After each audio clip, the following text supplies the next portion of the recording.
Today we've got Serena Bowman. Serena's one of our clinician students that's staying on with us long term. And this is one of her training horses, Cody. Cody is a 9-year-old Tennessee walking horse that is in the 6-week Academy horse training program. And he's roughly had about 4 weeks of training, okay? The way the Academy horse program works is we do a week of groundwork, and then we start on day 8, we start riding the horses. So 4 weeks of training, that means he's had approximately 3 weeks of riding, okay? We're outside right now on our obstacle course, and we're gonna show you guys, basically what would be a ride, what would it look like if we were just at home training him right now. At this point in his training, this is where we would be. We'd be outside as long as the weather's good and it's not raining, it's not too slick to be safe. We're gonna be outside training. So what we're gonna do to start with here, Serena, let's just kind of show him how we would typically warm him up. Yes, sir. Where we'll do a little bit of flexing here. We might do a little bit of down and around. Yes, then we'll go kind of bend him around and we'll get into that. Okay. Okay? Yes, sir. So whenever Serena first gets on him, we're very adamant on all of our horses, about spending the first several minutes flexing the horses from side to side. Lateral flexion is the key to vertical flexion. Horses get good at what they practice, guys. If we get on them and we immediately just walk the horses off, they're gonna get good at that, okay? I like that for the most part here, Cody wants to kind of keep his neck relatively flat. A little bit on that other side, he picks it up, but we're gonna talk about how we're gonna address that in just a minute. What does that mean when they keep their head kind of flat like that? When I say head, I mean like their head and neck flat. It means that they're getting pretty soft and supple. See, when a horse is stiff and heavy, when you pick up on them, this is what they do. They get heavy first and they pick their neck up, and then they'll bring it down and around, and then they get heavy and then they pick it up, down and around. Now, you may not be able to feel a lot of that resistance in there, but if that's what he's doing, that's what it is, okay? Let's go do a little bit of down and around with him now, yes, Serena. So what she's gonna do now is she's gonna soften vertically in the center. Wait till he kind of drops his neck there, down, and she's gonna immediately take him into a flex. This is kind of think of this like a little bit of a supplement to your flexing. So if you're not happy with something, or you need to bump on him or knock on him, you do what you need to do. You just pretend we're not here. You can use your feet there a little bit. There we go. There. So this little down and around exercise is technically in the intermediate level, okay? It's like a supplement to your flexing. Some of these horses are not naturally real kind of flat and level with their neck, and even if you do get them pretty light and soft and supple, they're still going to have that neck up a little higher than what we really want. This is a good little exercise to kind of help some of those horses that are not as natural about it, where we physically soften them vertically in the center, and then we take them around. Bump on him there a little bit. Yes, there you go. Down.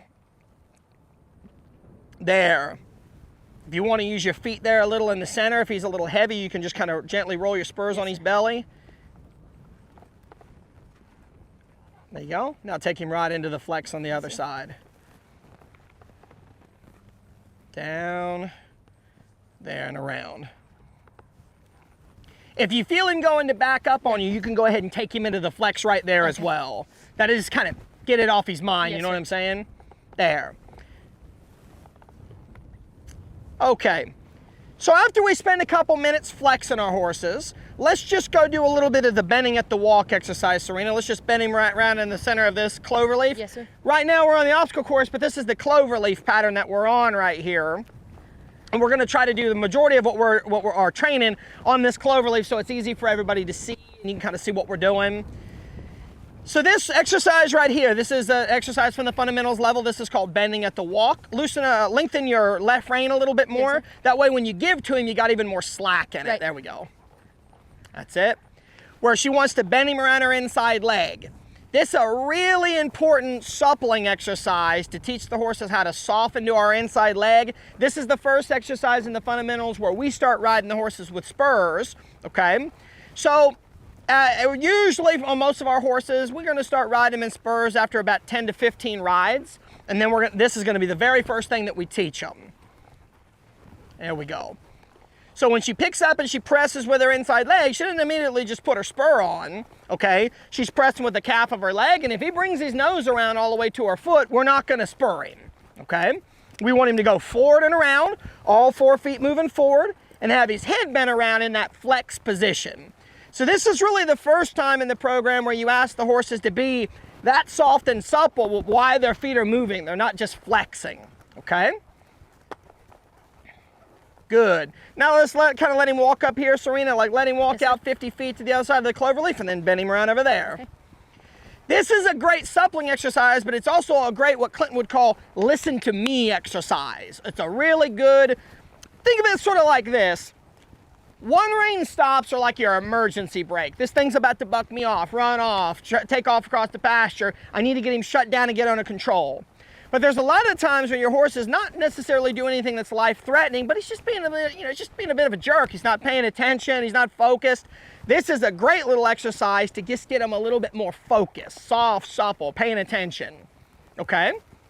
Let's go ahead, Serena, and we'll turn that into bending transition. So all I want you to do different than what we would do on a typical day is just stay on the cloverleaf. Okay. Yes, that's the only thing we're really going to do different than what we might do at home. Okay?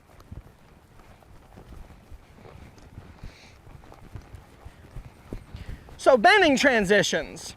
Now what we're doing is she's trotting him off. We're going to do this at the trot and the lope. We're going to trot him off, and then we're going to sit down and relax, take her legs off, ask him to rate her seat, and then we're going to bend him around 2 or 3 circles at the walk, okay? And she's going to do this all over the cloverleaf. So the only real difference that, of what we would do if we were at home, the slight little modification we're making here, is typically we wouldn't even worry about steering him. We'd just ride him all over the place. We wouldn't even bother steering him around. We'd just ride him all over this obstacle course, and every 50 to 100 feet, we're gonna ask for our bending transition. There we go.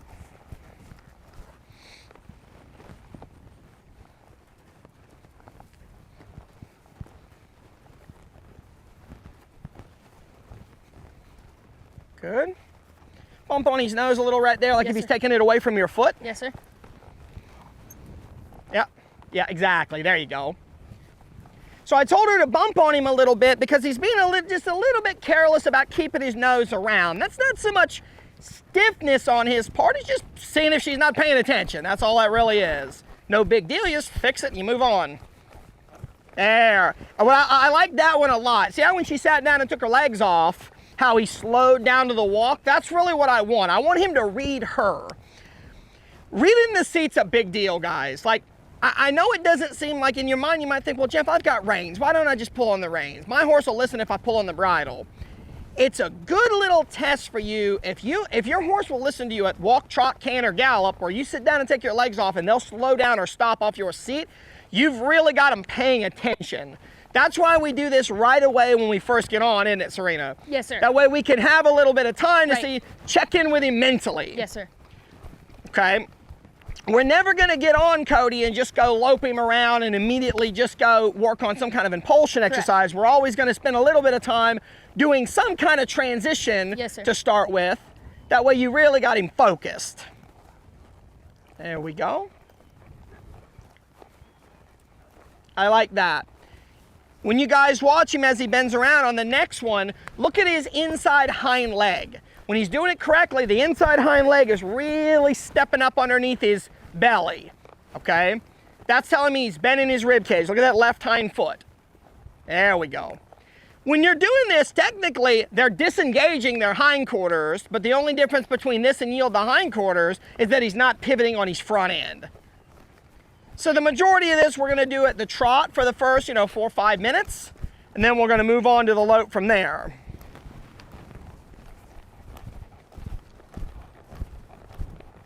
Sit down and relax.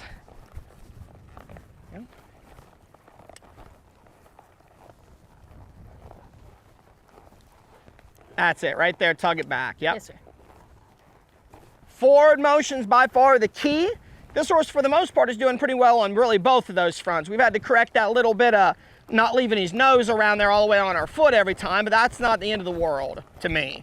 That's an easy correction.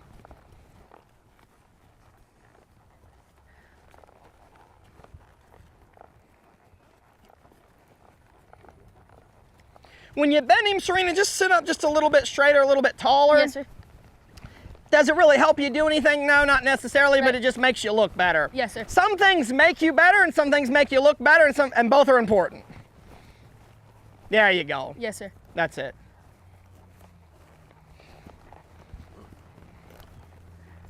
I try to remind myself I got to look good even if it's a day where I'm not good. Yes, sir.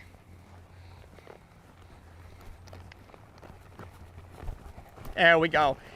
I like a couple of things I really like about this, and this is for you guys at home to really pay attention to. Notice how willingly he moves off. We don't have to spur him, we're not clucking, we're not spanking, we're not having to intimidate him to get him to go forward. We squeeze, we gently squeeze.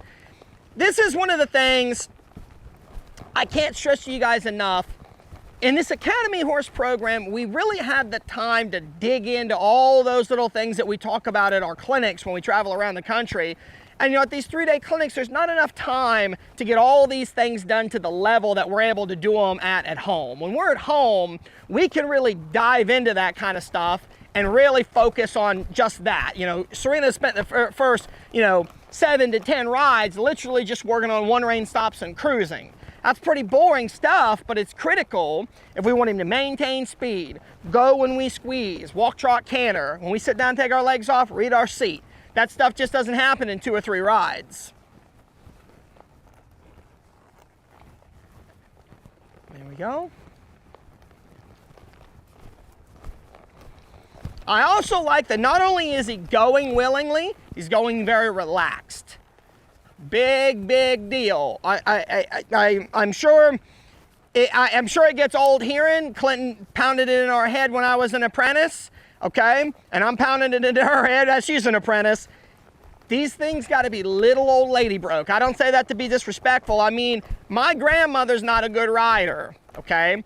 And when I'm training this horse, I want her thinking little old lady's gonna get on it. 95-year-old woman, she's gonna stack 3 mounting blocks up, she's gonna put her walker to one side, and she's gonna get on the horse's back, okay? So when he lopes off, Serena's a good rider, she's a confident rider. It doesn't matter if she can ride it. It matters whether my grandmother can ride it. What I can do and what Serena can do is kind of irrelevant. If you didn't think we could get the job done, you'd never send the horse to us to begin with.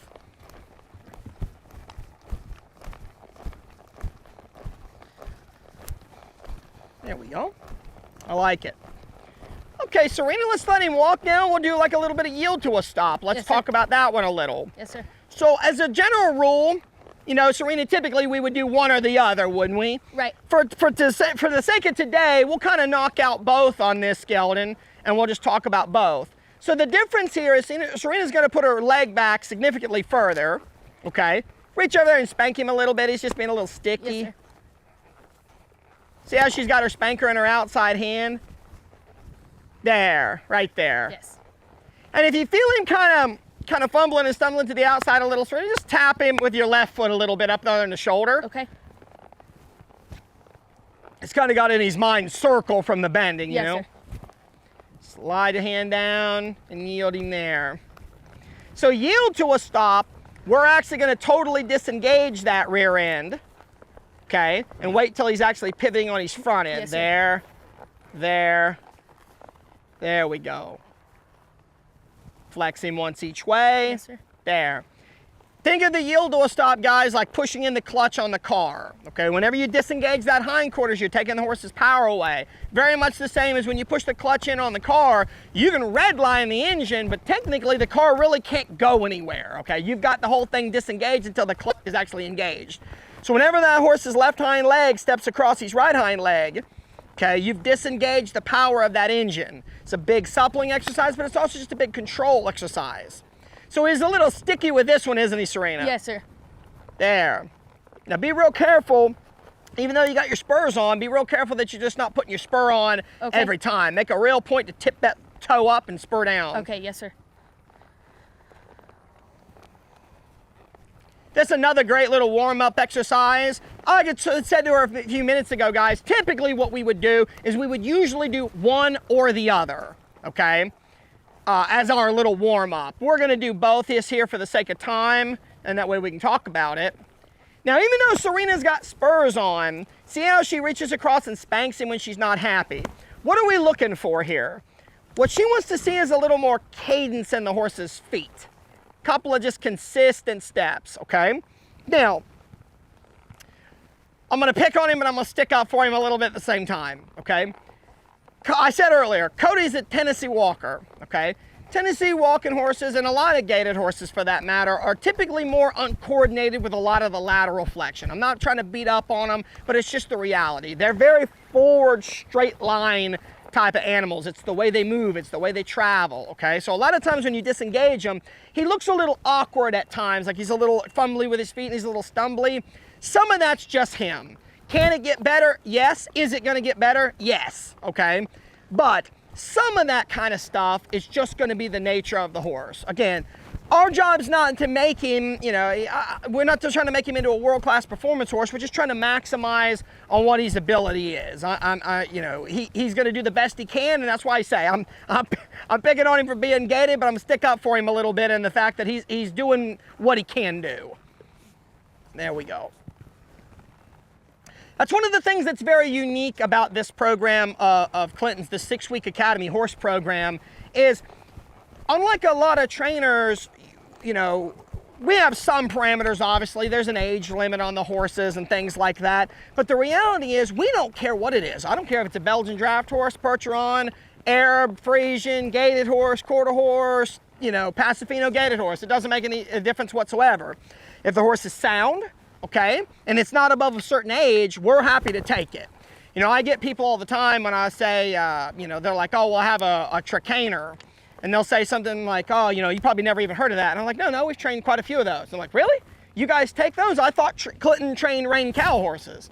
It's like, Clinton does train rein cow horses, but in this Academy horse program, we don't limit that. This isn't the performance horse program. We can take anything through the method.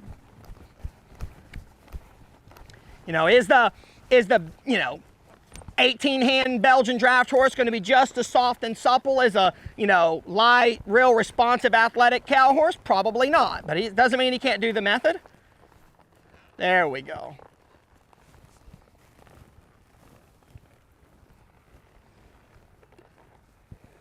Not bad.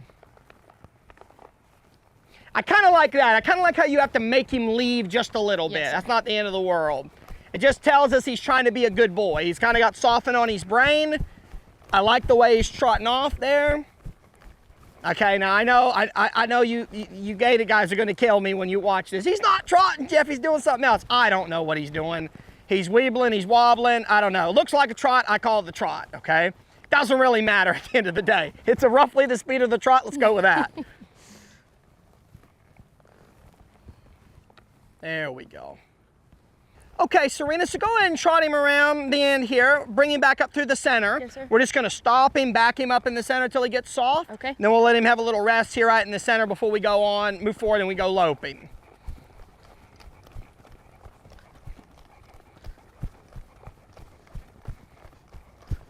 I like that. Relaxed. Stop. Back him up a couple steps. That's it. Use a little more rein. Okay. There. Release. Good. Let's flex him a couple times here. Yes, sir. So what we're going to do now, we kind of got our little warm-up knocked out. We got him listening to us, paying attention. We did some transitions. Yes, sir. Now we'll just let him kind of sit here for a few minutes, and then we'll go get our first loping exercise done. Yes, sir. Okay? Good job.